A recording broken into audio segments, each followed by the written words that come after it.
তারেক রহমানের একটা কথা খুব ভালো লাগছে।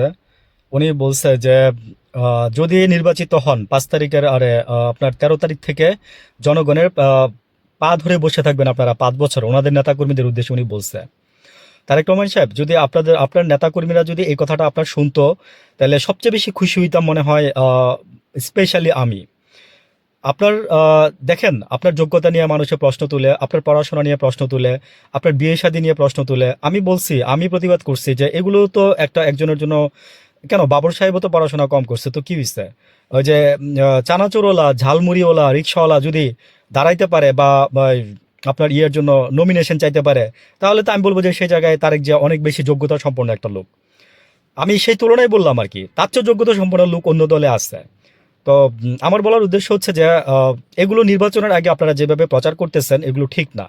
জাস্ট তার ভালো কাজের ইমেজগুলো তুলে ধরেন, খারাপ কাজের ইমেজগুলো মানে ইফেক্টটাও তুলে ধরেন। এগুলো হচ্ছে আমি বলবো যে আপনাদের জন্য প্রচারে সহায়ক হবে। নির্বাচনের আর বেশি দিন নাই, আজকে আপনার যতদিন আছে ঠিক তার 7 দিন পরেই নির্বাচন।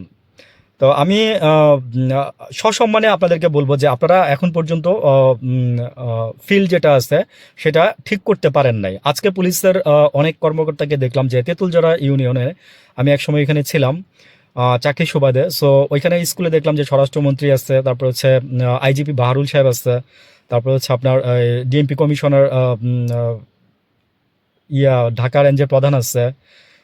তো ওনারা দেখলাম যে ওই যে আপনার বডি ক্যাম চেক করতেছে। তো 25,700 বডি ক্যাম দেওয়া হচ্ছে সারা বাংলাদেশে।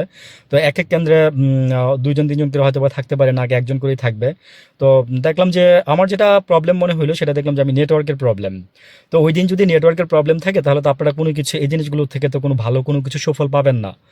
নেটওয়ার্কের প্রবলেম ওই দিন থাকতেই পারে, বিকজ আপনার সবাই নেটওয়ার্কেই থাকবে, হুমবিকে নেটওয়ার্কে পড়ে থাকবে এবং নেটওয়ার্কেরই সব কিছু হবে। তো আমি দেখছি যে খুব বেশি নেটওয়ার্কের ক্রাইসিস যদি ঢাকার মধ্যেই, ঢাকার ভিতরে, সাভারে, অদূরে যদি এই অবস্থা হয়, তাহলে প্রত্যন্ত অঞ্চলগুলোর ভোট কেন্দ্রের এই বডি ক্যাম কতটুকু কাজ করবে? আজকে দেখলাম যে চাঁদপুরে আপনার অলরেডি সম্ভবত বিজেপি পৌঁছাই গেছে।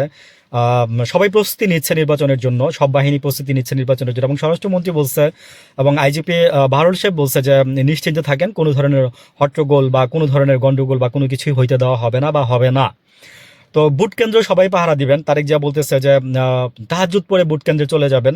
কখন যাবেন? তাহাজ্জুদ পরে যাবেন। আর এদিক দিয়ে জামাত বলছে যে বুট কেন্দ্রগুলো আমরা পাহারা দিয়ে রাখবো।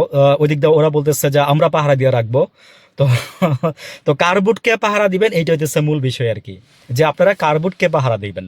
ভালো থাকবেন সবাই। আসসালামু আলাইকুম।